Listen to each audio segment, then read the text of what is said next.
Kaugnay po nito ay makakausap po natin si Senador Bongbong Marcos. Siya po ay nasa linya ng komunikasyon. Magandang tanghali, Senador Bongbong Marcos. Magandang tanghali, Nelson, at magandang tanghali sa mga nakikinig. Good afternoon sa inyo lahat. Opo, bago po namin kayo tanungin ng ilang mga issue, ay kumusta po ang buong magdamag ninyo?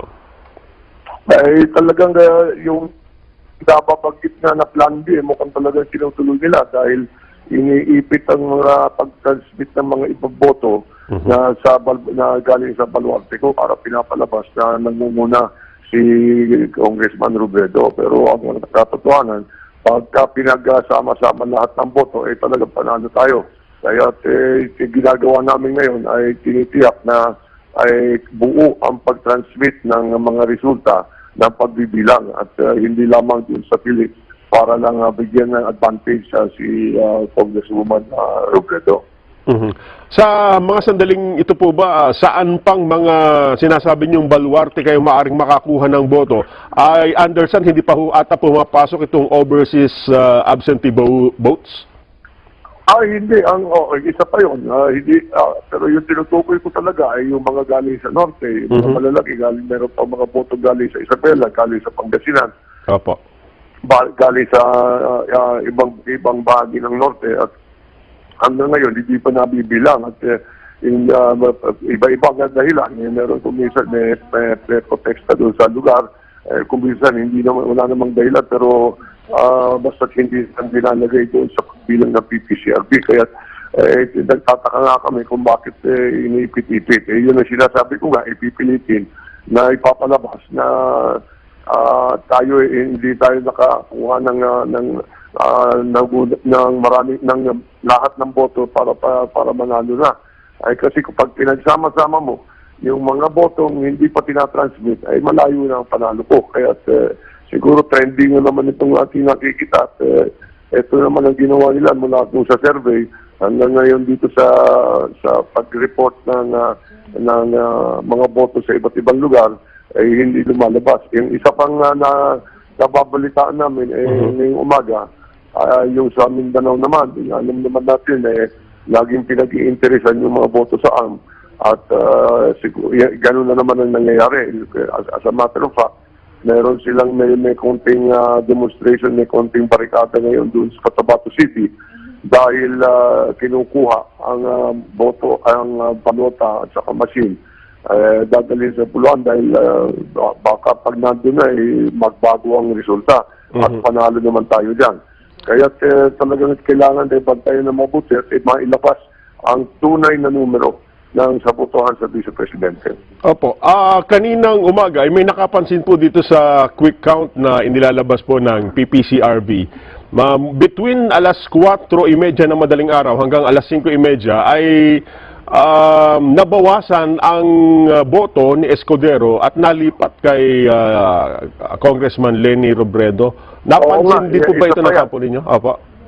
Ay, tinitingnan din namin yan. Napo na rin namin yan. At nakita nga namin, paano naman gagawin na yung boto ng isang kandidato, iba ililipat sa boto ng iba. Kaya isa pa yung inimbestigahan natin at nakita nga na yung galing kay Chis Escudero ay dinala na yung kay Leni Robredo. Kaya hindi naman siguro maaaring gawin yan. At tingnan nga natin dahil na meron pa kaming nakakita, meron na huli sa Cotabato yung isang tiga-Comelec na pinapalitan yung CF card.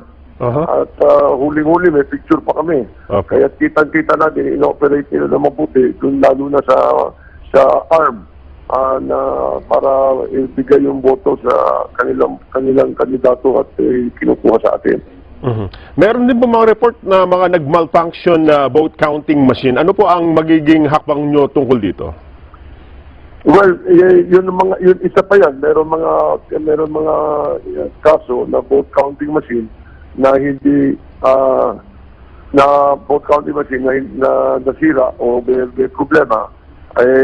Hanggang ngayon, meron pang hawak na balota na hindi pa naisasaksak sa machine. Kaya nangangamba kami na baka iba na yung magiging resulta. Yung isa kasama ko rito, pinapakita na yung COMELEC ay, meron SD card, mga SD card ipapalit doon sa original Aha. para magbago. Pag pinalitan yung SD card, iba na yung resulta doon sa machine na yun. Kaya ito ngayon ang aming tinututukan para naman hindi naman mapalitan ng ang pagbilang ng boto. Aha. O yung sa mga sa counting machine na hindi maganda, na hindi maayos ang takbo, kaya nga hanggang ngayon hindi pa natapos, marami pang hindi natatransmit. Aha. Kaya itong itinan namin ngayon at para matiyak na yung tamang SD card ang gamitin at pati COMELEC sila na ang gumagawa kaya naman nangangamba kami na baka naman ito lang hindi lang ito ang lugar na nangyari yan.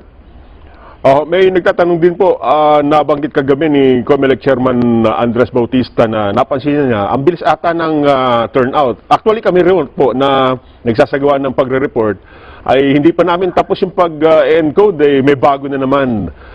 Yun ay nung panahon na mabilis po ang transmission ay lamang kayo ng halos mahigit pa sa 1 milyon. Pero nung biglang bumagal ay unti-unti na kayong nahabol. Ano po ang nangyari dito? Kahapon na nakakapagtaka dahil mula nung mga 8 o'clock. Nung mga 8 o'clock ng kagabi, 1 milyon halos ang lamang ko. Tapos hanggang mga alauna ng umaga, nawala yung 1 milyon na boto na lamang at naunahan na tayo. Basta't pinipili nilang gawin na mauna si Robredo sa akin. Pero ang sistemang ginagamit nila ay iniipit yung boto ko para hindi lumabas sa PPCRB. Tapos, yung boto ni Robredo, inuuna na. Tapos ngayon, ito ngayon ay minamaniobra yung sa ARM at saka sa ibang lugar sa Mindanao. Kaya ito ang aming tinitignan ng mabuti para unang-una, kung tama na yung bilang, ay dapat ay ma-transmit na para ma-reflect na lumabas na dyan sa partial at saka unofficial na count ng PPCRB. Oo. Bagamat may mga ganitong aberya sa quick count o mga napupunan nyo na mga parang hindi tama, ay ito'y unofficial pa rin po at ang talagang tunay na pagbibilang ay pagdating na ng canvassing. Sa tingin ninyo po, pagdating ng canvassing ay magkakaroon din ng ganitong problema? Sana wag na. At tinitiyak nga namin na maging tama yun sa canvassing dahil yan yung official. Ito naman kahit naman dito sa unofficial, basta tama ang pag-transmit, tama ang mga numero at hindi pinapalitan yung SD card at yung mga kung ano-anong mga ibang sistema na ginagawa, panalo na tayo. Lalayo na tayo na dun sa susunod. Kaya yan ang aming tinitignan ngayon at kinakausap natin yung mga kaibigan natin sa iba't ibang lugar na tignan nila kung maayos na nila yung mga kung anong naging problema na ipapadala na muna i-transmit na yung mga boto. Apo. Mula pong sa mga sandaling ito hanggang sa mga susunod pang araw, anong magiging hakbang po ninyo kapag nagpatuloy itong trend na ganito? Hello? Apo, ano pong magiging hakbang ninyo kung magpapatuloy pa itong pangyayaring ito? Ay ipapagahanap kami ng ebidensya, ipapakita namin para may mga lugar na talagang masyadong nakakapagtaka ang resulta dahil may bilang na, nagbago na naman. Kaya kailangan talaga ito ibantayan na mabuti at tignan na tumutugma yung unang-una, yung resibo, yung ER, yung election report, at saka yung mga report sa COMELEC, yung official count. Kaya ito ngayon ang aming tinitignan na mabuti, nagre-reconstruct kami. Kinukuha namin ang mga resulta sa lokal at tinitignan namin kung pareho doon sa tinatransmit ngayon. Yung iba nga, hindi tumutugma, hindi pareho. Kaya yun ang aming pinapag-aralan at tinitiyak na baka ayusin nila. Panghuli na lamang po, mensahe po ninyo sa mga taga-suporta ninyo na nag-aabang ng resulta ng inyong pagkakahalal bilang pangalawang Pangulo. Bantayan po ninyo, tiyakin natin na huwag tayong masyadong madadala dito sa report sa PPCRB dahil maliwanag na hindi naman yan ang tamang bilang at iniipit yung para sa atin. Kaya sa ngayon, yan ang muna ang ating gagawin. At kung kayong yung ating mga kaibigan, mga kapatid, kung meron po kayong nakikita na hindi tamang pag-transmit o pagbilang o pinapalitan yung numero, yung SD card, paki-report lang sa amin, paki-report sa opisina ko at ito'y magagawa namin ng hakbang para ayusin at hindi na maulit. Okay po. Maraming salamat po at magandang tanghaling po muli sa inyo, Senador Bongbong Marcos. Maraming salamat.